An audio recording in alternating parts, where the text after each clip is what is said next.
कुआं हमेशा गोल ही क्यों होता है, या फिर एक ऐसी मछली जो कि अपने साइज से दोगुना साइज के शिकार को भी खा लेती है, या फिर एक इतना खतरनाक भूकंप जिसने 8,30,000 लोगों की जान ले ली। जानने के लिए ऐसे ही बहुत सारे अमेजिंग फैक्ट्स को देखते रहिए वीडियो लास्ट तक।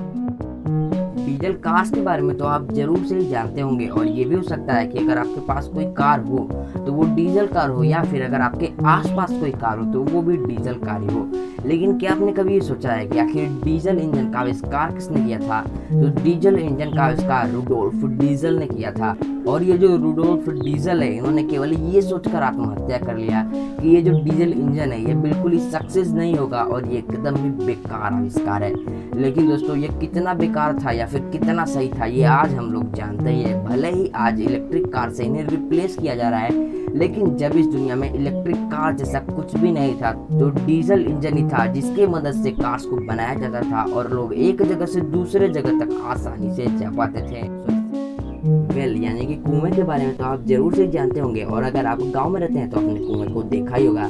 और आप ये भी जानते होंगे कि जो कुआं होता है वो बिल्कुल ही गोल होता है। लेकिन क्या आपने कभी सोचा है कि आखिर कुआं हमेशा गोल ही क्यों होता है? तो इसके दो मेन रीजन है। पहला रीजन तो ये, अगर कुआं गोल होगा तो उसे खोदने में बहुत ही आसानी होगी, क्योंकि अगर कुआं चौकोर होगा तो उसे खोदने में बहुत ही दिक्कत होगी। और दूसरा रीजन ये है कि जब कुआं गोल होता है तो उसमें पानी का प्रेशर हर ओर सही मात्रा में पड़ता है और बराबर बराबर पड़ता है, जिसकी वजह से कहीं की भी मिट्टी अंदर की तरफ नहीं धंसती है। लेकिन अगर वही कुआं चौकोर होगा तो पानी का प्रेशर कोनों पर बहुत ज्यादा पड़ेगा और मिट्टी का अंदर धंसने का खतरा बना रहता है। तो यही दो मेन रीजन थे कि जो कुआं होता है उसे गोल बनाया जाता है।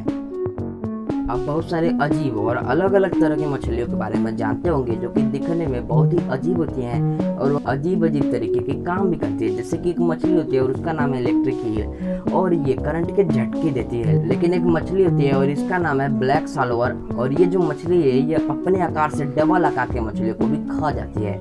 अब आप सोच रहे होंगे आखिर ये कैसे? तो जस्ट आप पहले इस इमेज में देखिए कि ये जो मछली है इसका बॉडी कितना छोटा है, लेकिन इसका पेट इतना बड़ा है, और इसी पेट में ये किसी भी चीज को खा लेती है। और इसका पेट इतना बड़ा है, इसी वजह से ये अपने से 2 गुना बड़े चीज को भी अपने पेट में रख लेती है।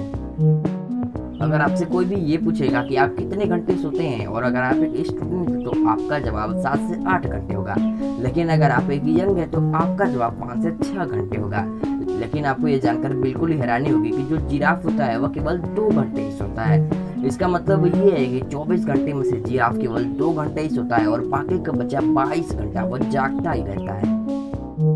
आपने ऐसी वीडियोस तो जरूर से देखे होंगे जिसमें जंगलों में बड़े बड़े शीशे लगा दिए जाते हैं और वहाँ पर कैमरा भी लगा दिया जाता है, और वहाँ पर जो भी जानवर आता है उनके रिएक्शंस को नोट किया जाता है कि शीशे में खुद को देखने के बाद जानवर क्या रिएक्शन करता है। लेकिन अगर आप चिंपांजी के सामने शीशा रख देंगे तो वो कुछ भी रिएक्ट नहीं करेगा, क्योंकि जो चिंपांजी होते हैं वो खुद को शीशे में देखकर पहचान जाते हैं। इसका मतलब ये है कि मान लीजिए कोई चिंपांजी और उसके सामने शीशा रख दिया जाए तो वो जब शीशे में खुद को देखेगा तो कोई भी रिएक्शन नहीं देगा।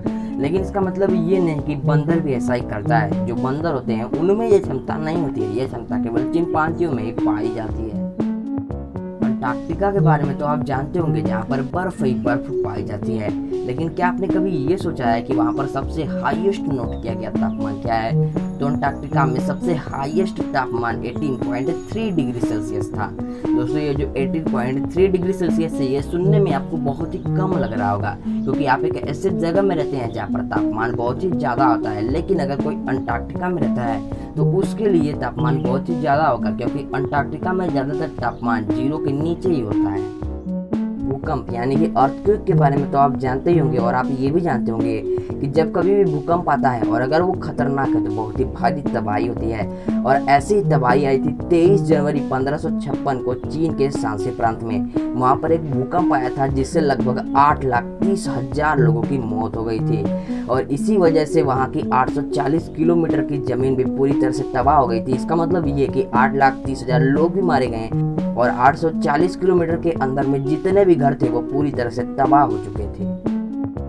आपने इंटरनेट पर ऐसी बहुत सारी वीडियोस देखी होंगी जिसमें कोई मस्त टाइगर को लेकर चल रहा है। लेकिन क्या आपने कभी ये सोचा है कि क्या आप इंडिया में किसी टाइगर को पालतू बना सकते हैं? तो आप इंडिया में किसी टाइगर को पालतू नहीं बना सकते हैं, और अगर आप ऐसा करते हैं तो आपको जेल हो जाएगी। ऐसा इसलिए क्योंकि इंडिया में टाइगर्स को पालतू बनाना गैर कानूनी है।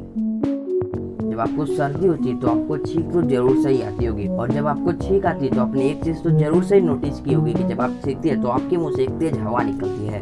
लेकिन क्या आपने कभी सोचा है कि आखिर जो आपके मुंह से हवा निकलती है उसकी स्पीड कितनी होती है? तो जो हवा आपके मुंह से निकलती है उसकी स्पीड लगभग 160 किलोमीटर पर आवर होती है। इसका मतलब ये है कि जो पब्लिक ट्रांसपोर्ट की बसेस होती हैं उससे 2 गुना स्पीड आपके छींक की होती है। तो चलिए बढ़ते हैं आज की वीडियो के एक प्यारे से सवाल की तरफ। तो आज का सवाल यह है कि आपने फिल्मों में ये तो जरूर से ही देखा होगा कि कोई खड़ा है और कोई रुमाल में कुछ रखकर लाता है, उसके मुंह पर लगा देता है और वह तुरंत ही बेहोश हो जाता है। तो सवाल ये था कि रुमाल में ऐसा क्या होता है कि वो जो इंसान है उसे सूंघने के बाद बेहोश हो जाता है? अगर आपको आंसर पता है तो कमेंट बॉक्स में जरूर लिख दीजिए, और अगर आंसर नहीं पता है तो इस चैनल को सब्सक्राइब करके बेल नोटिफिकेशन को भी ऑन कर दीजिए ताकि हमारे आने वाले वीडियोस की नोटिफिकेशन मिले आपको सबसे पहले, क्योंकि इस वीडियो में जो क्वेश्चन पूछा गया है उसका आंसर हमारे आने वाले वीडियो में मौजूद है। और साथ ही अगर ये वीडियो पसंद आई तो इसे लाइक जरूर से कर दीजिए और इसे ज़्यादा से ज़्यादा शेयर कर दीजिए ताकि ज़्यादा से ज़्यादा लोग इन जानकारी के बारे में जान सके। तो चलिए मिलेंगे अगली वीडियो में, तब तक के लिए जय हिंद जय भारत।